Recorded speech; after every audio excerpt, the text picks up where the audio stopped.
Is this the future of roller coasters? Well, to be honest, the answer might shock you.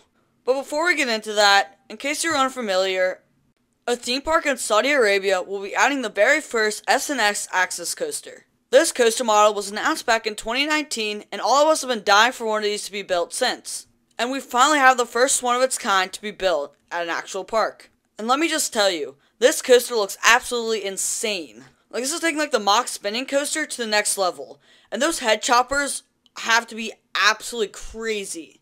Your car's constantly moving and doing cool stuff, which takes this ride to the next level.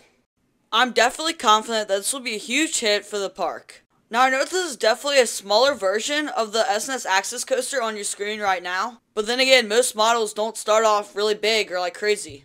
Yeah, I'm really excited. I know that in the promotion video, this came with a lift hill, the Axis coaster on the screen, but I do like that this is featuring a launch, because I feel like the launch with your car moving is going to be a really unique and cool sensation. Plus, it'll be really marketable, because if you saw a video of this, you automatically want to ride it. It looks so cool, to be honest. And if you're a member of the GP and see a roller coaster doing this, it's going to look very interesting, and it's going to intrigue you, because most roller coasters that the average person sees, they do not do this, and which makes this roller coaster model really marketable. Now, one concern I do have with the model going to Saudi Arabia is the capacity. The coaster's trains only appear to hold 8 riders per cycle, and since the coaster does 2 laps around the track, that means they cannot run more than 1 train unless they utilize a switch track, which does not appear in the animation. Now, a larger scale model will hopefully have better capacity, due to the fact that it will likely run 2 trains and have longer trains, which will help increase the capacity of the coaster. Now, let's talk about these restraints. It appears that S&S is going to use the same restraints found on their free spin models. These vest restraints are very similar to the ones found on B&M Wing coasters and Banshee at Kings Island.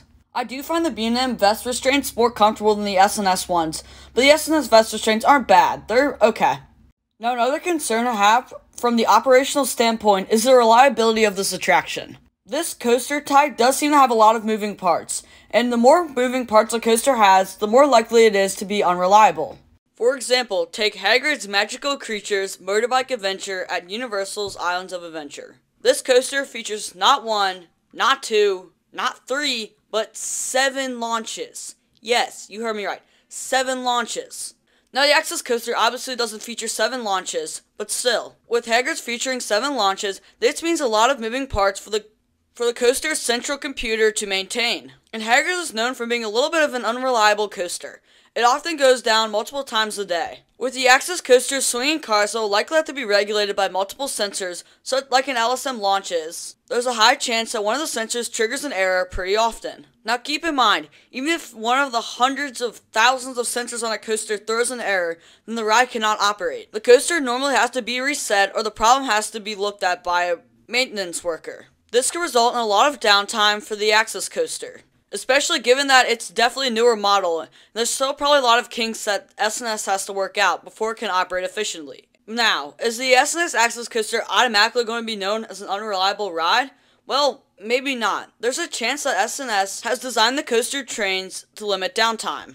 And I really do hope that's the case, because for a lot of parks, reliability can be a deal breaker sometimes. And if the S&S Axis coaster is known for being unreliable, that could be a major factor for amusement parks to pick another ride manufacturer or ride model for the job. Now, for the moment you've all been waiting for. Is the S&S Axis coaster the future of roller coasters? Well, the answer is simply no, it's not. Remember, the S&S Axis coaster was announced back in 2019. If it took them over 4 years to sell the model, this shows that most major amusement parks just aren't interested in the model. In addition, it looks like a complicated design, which could result in a lot of downtime and problems for the park. Also, it doesn't feature the best of capacity either. Also, this coaster looks like it could be pretty nauseating for the average theme park guest. We all know no one wants to throw up after riding a ride. This could be a major deterrent for many people visiting a theme park to ride the Axis coaster. If they see that the Axis coaster's trains spin, they're going to think, oh my gosh, I'm going to get sick on this ride, and I'm not going to feel good the rest of the day. This could result in less people riding the ride, making the attraction less marketable, and unfortunately making the coaster less successful than it should have been. Now, do I want the Axis coaster to be a huge success? Absolutely, this thing looks insane. I just think there's too many deterrents for many major theme parks to make the investment. So, got to see a few popping up here in the US? Yeah, I actually do see that. But is the Access Coaster going to be as widespread as, say, the B&M Hyper, or the B&M Invert, or the Vekoma Boomerang? And the short answer, unfortunately, is I just don't.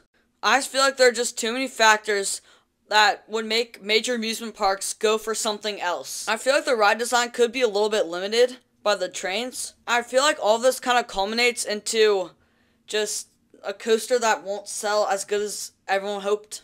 But hey, this is just me making a prediction. Again, I really hope this coaster sells, because this thing would be an insane coaster to have in my home park. I really do hope S&S can get more people buying these coasters.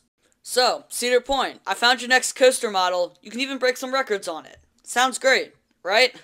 And go hit that subscribe button and smash that like button. But don't smash the like button too hard. I don't want anyone breaking their screens here. So, thanks for watching. I'll see you all in the next one.